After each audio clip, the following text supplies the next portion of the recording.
দুর্গাপুরে বিজেপি কার্যালয়ে নাগরিকত্ব সংশোধনী আইনের আবেদন শিবির ঘিরে রাজনৈতিক উত্তাপ। বিধায়ক অসীম সরকার উদ্বোধন করেন শিবিরের।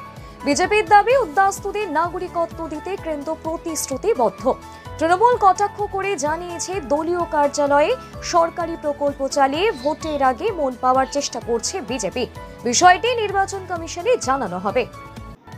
দুর্গাপুরে বিজেপি কার্যালয়ে নাগরিকত্ব সংশোধনী আইন নিয়ে আবেদন শিবির ঘিরে রাজনৈতিক উত্তাপ ছড়িয়েছে। বিধায়ক অসীম সরকারের উদ্বোধনে শিবিরের ভিড় লক্ষ্য করা যায়। তিনি জানান, উদ্বাস্তুদের নাগরিকত্ব দেওয়াই লক্ষ্য। তৃণমূল কটাক্ষ করে বলেছে, সরকারি কাজ দলীয় কার্যালয়ে নয়, দফতরে হওয়া উচিত। ভোটের আগে উদ্বাস্তুদের মন পাওয়ার চেষ্টা করছে বিজেপি, অভিযোগ তৃণমূলের।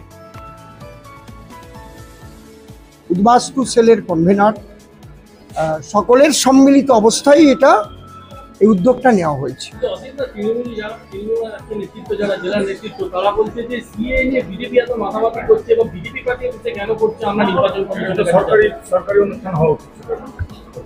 দেখুন, তৃণমূল কি বলল তা যদি শুনতে হয় তাহলে মানতে হবে যে মহাভারত লিখেছিলেন নজরুল ইসলাম।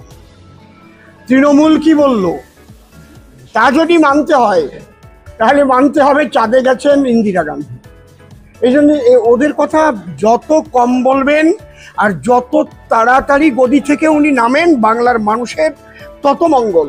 উদ্বাস্তু সম্প্রদায়ের মানুষের জন্য ভারতীয় জনতা পার্টি যেটা করেছে, বিশেষত হিন্দুদের জন্য, ওপার বাংলা থেকে ভারত ভাগের বলি যে হিন্দু সম্প্রদায়ের মানুষ পালিয়ে পালিয়ে ভারতবর্ষে আসতে বাধ্য হয়েছিল, তারা মা বোনদের ইজ্জত রক্ষা করবার জন্য এবং নিজের জান মান রক্ষা করবার জন্য 14 পুরুষের ভিটাবাড়ি ত্যাগ করে তারা ভারতে এসেছিল। তারা জানতো না যে পালিয়ে পালিয়ে ভারতে এলে কখনো নাগরিকত্ব পাওয়া যায় না।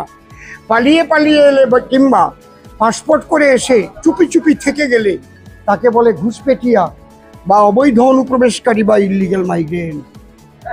এই ইল্লিগেল মাইগ্রেন্ট থেকে মুক্তি দিয়েছে, যেটা পৃথিবীর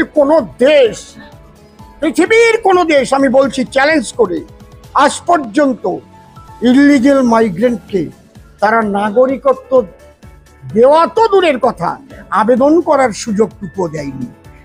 সেই 31 নম্বর বিদ্যাসাগর পার্টি অফিসে কি বলবেন? সিএ ক্যাম্প ওখানে এবং ওখানে দুই বিধায়ক থাকার কথা।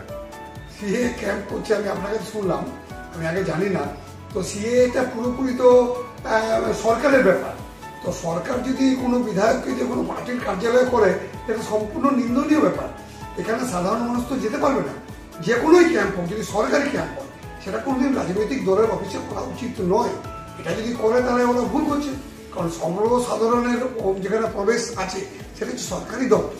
সরকারি দপ্তরের নিয়ম নীতি আছে, সেগুলো সার্কুলেট করতে হবে, আগে মানুষকে বলতে হবে। তা না করে ওটা ওদের ব্যাপার, ওটা কোনো রাজনৈতিক প্রোগ্রাম হতে পারে, ওটা কোনো সরকারি প্রোগ্রাম বলে আমি মেনে নিতে রাজি নই। আপনাকে কমিশনকে জানাবেন পুরো